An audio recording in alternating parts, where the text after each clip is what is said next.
Week ahead, Monday 6th of Feb, so we've got the January non-farm payrolls behind us that we received on Friday before closing out last week. So what I wanted to do is just perhaps review quickly that event and talk about, of course, what's been happening over the weekend, and then just look forwards, what's coming up this week that might be of interest, that might be a kind of key driver for markets. Just before we do that, just to note a couple of movements we're seeing right now. Just be aware, cable down, testing the low point that we had on Friday afternoon off that kind of payrolls chaos in the end.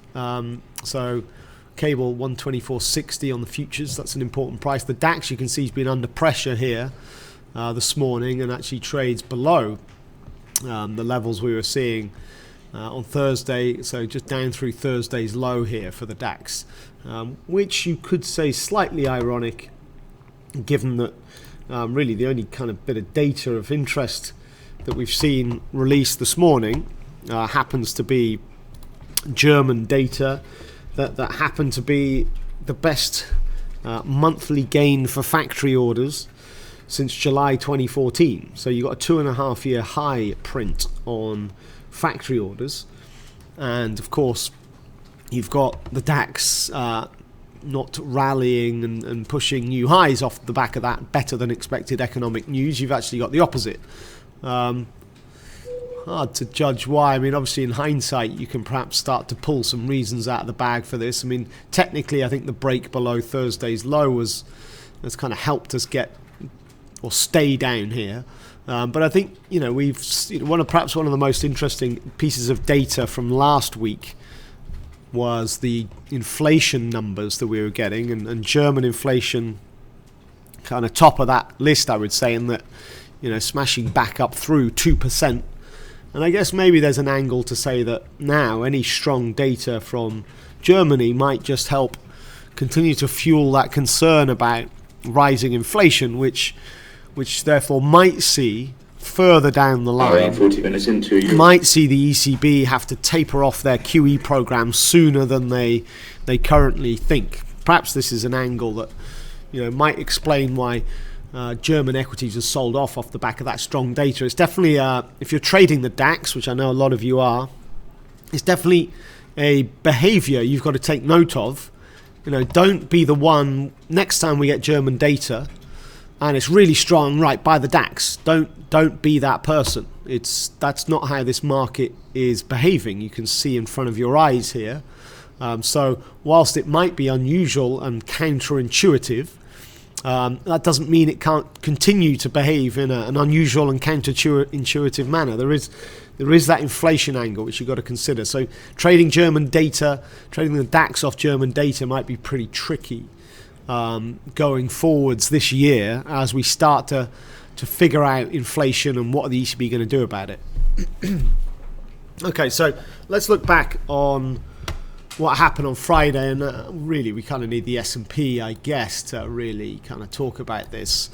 And if I bring that S&P chart slightly larger, a nice path to the upside with US equities leading the charge as we initially ramped up to test the high point that we'd had on the Wednesday, and then we broke that and surged, and in the end just fell short of the 2300 handle, which you can see up here is R1 today. So this was all about, if we just quickly review the data, it was all about, of course, on the first hand, the headline non-farm payrolls number was quite a bit better than expected at 227,000. So the ADP print earlier in the week indeed was a good lead indicator.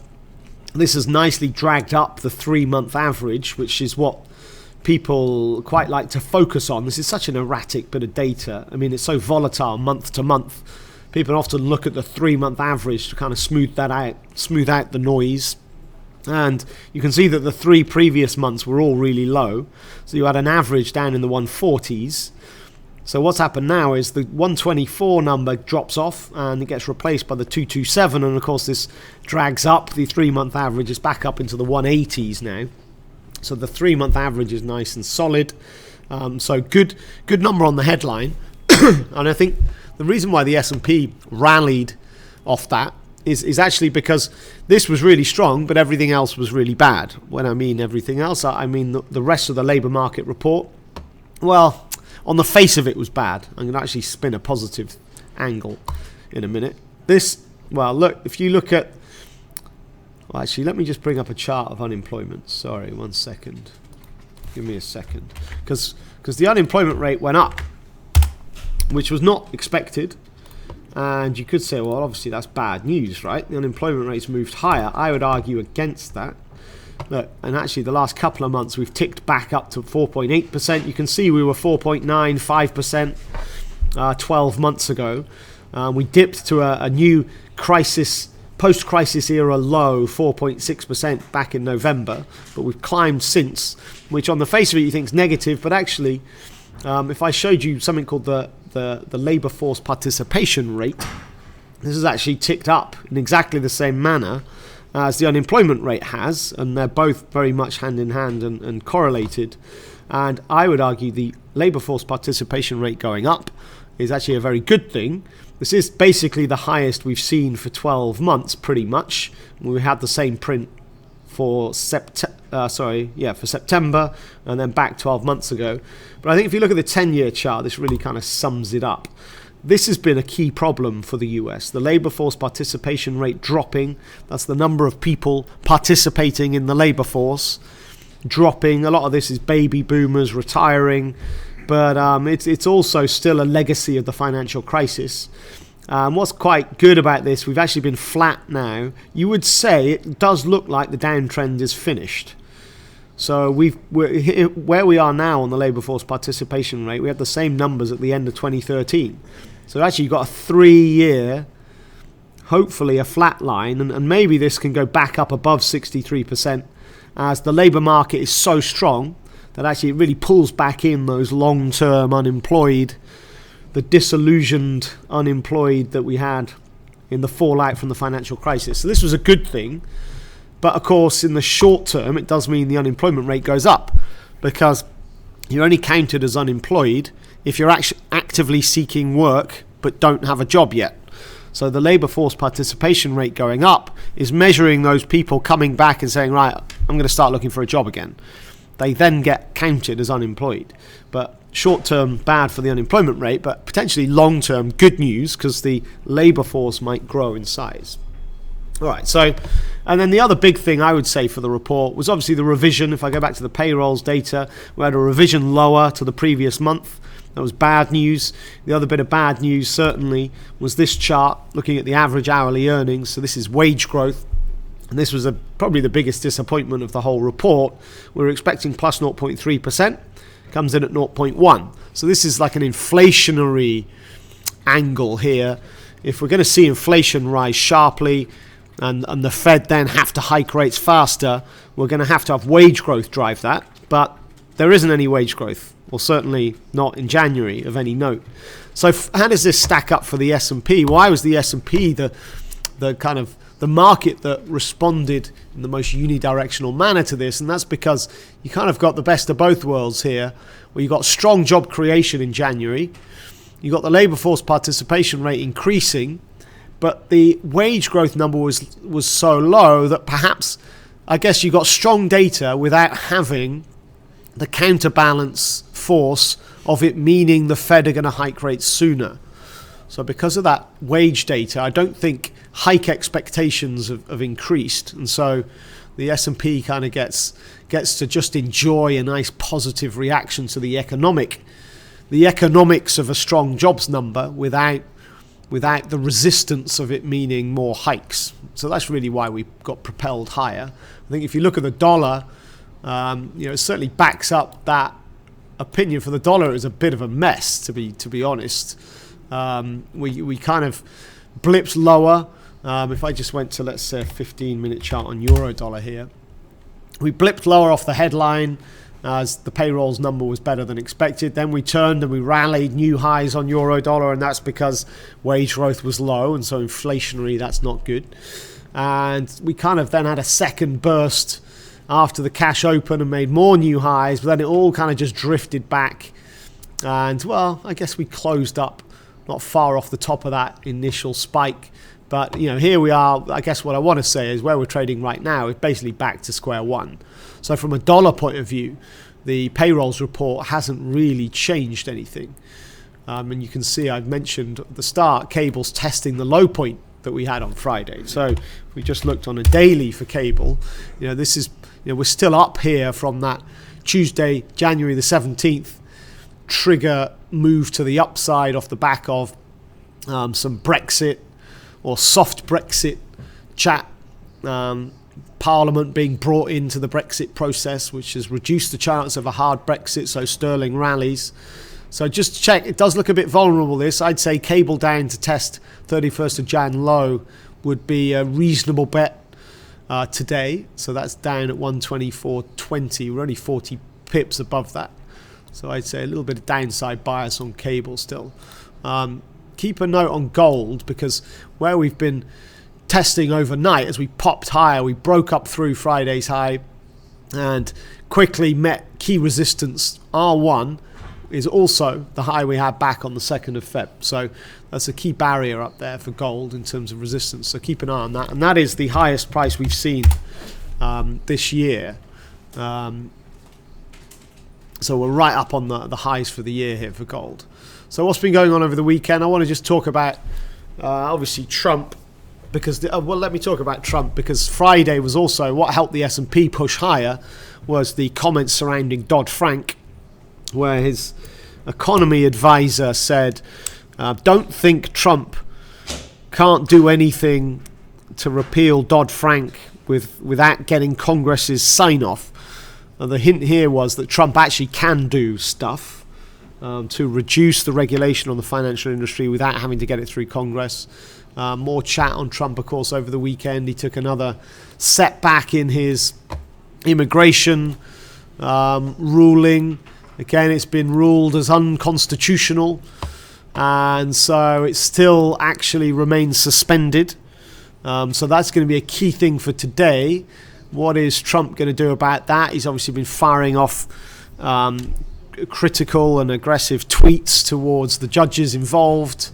But as it stands, that immigration ruling is still suspended. It's still considered to be illegal. This is specifically for people who have residency, who are from these 7 countries that have been blacklisted.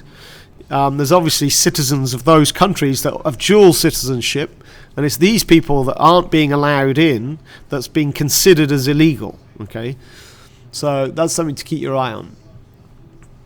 All right, let's talk about France. Let's talk about French politics, and then I'll let you get on with it for the day. So what we've got here is some interesting developments. Obviously, I don't know, perhaps we haven't covered the French political situation in much detail yet. This is the presidential election. Let me make that a little smaller. And obviously this isn't for another 3 months. We got first round in April, second round in May, but it's been all over the headlines if you've been able to find it. Here in the UK, I guess it hasn't had that much coverage, but obviously in France it's dominant. Now you've got all these guys at the top here who are in the running. I'm sure you've been reading about the fact that Fillon has really been shooting himself in the foot. Well, whether it's true or not, I guess we don't know yet, but basically he's been accused of paying his wife and now also being accused of paying his children money from basically state funds in some kind of tax avoidance, I guess. And it's all over the press that he's getting absolutely hounded. And Fillon, who was the out-and-out favourite to win the presidential election, his lead has been significantly pulled back, right? So Fillon is really damaging himself. He's hoping that this blows over. He's hoping this storm is far enough away from the election that it finishes soon and he's got time to kind of just get back up on his feet. But for now, he's been hurt badly. What's happened is Macron is now moved into the lead. Well, I'm going to come to Le Pen in a minute. Let's forget Le Pen for now. Macron has moved into the lead. I'm talking about the lead between these 4 candidates. You can forget the guy on the left as well. Really, it's the 3, Hamon, Fillon, Macron, okay? Basically, which one of these 3 is going to join Le Pen in the second round? Le Pen is expected to win round 1, okay? What happens is the 2 winners, first and second placed in round 1, then go through and compete in round 2. And then it's just between 2 candidates. Sorry, I didn't transition my screen. Now you can see what I'm talking about. In round 2, it's then just 2 candidates, and it's head-to-head, and off we go. Now, the risk... So what's happened over the weekend is Le Pen has delivered her 100-point... It was more than that, actually. What was it? 144-point program. Finally, Le Pen has delivered her mandate. She's delivered her policies. And what basically, if you're going to summarize them very, very, very briefly, she wants to take France out of the Eurozone. So if she wins the presidency, she's going to take France out of the single currency, go back to the franc, go back to the French National Bank controlling monetary policy. She wants to then hold a referendum on whether they should actually fully back out of the whole of the EU. Okay?